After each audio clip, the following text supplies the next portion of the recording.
Matata this is Teja and welcome back to my channel.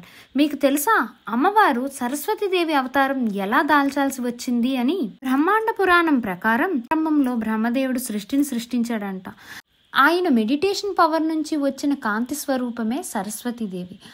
అమ్మ అవతరించిన వెంటనే వేదాలు, సంగీతం, సాహిత్యం, విద్యాలోకానికి ఎన్నో లభించాయి.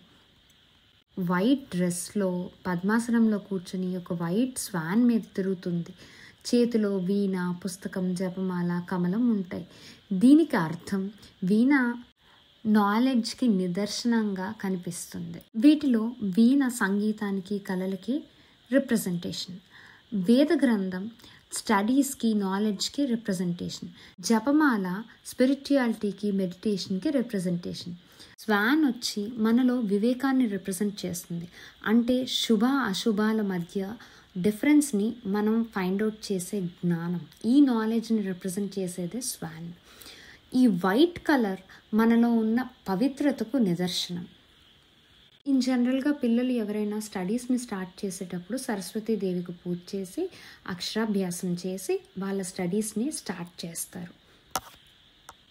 కళాకారులు, స్టూడెంట్స్, సంగీతకారులు, రైటర్స్ ఇలా చాలామంది సరస్వతీదేవికి ఎంతో ప్రత్యేకమైన ప్లేస్ని ఇస్తారు. సో ఇదండి మా ఇంట్లో శరన్నవరాత్రుల్లో 8వ రోజు. See you next video. Bye bye.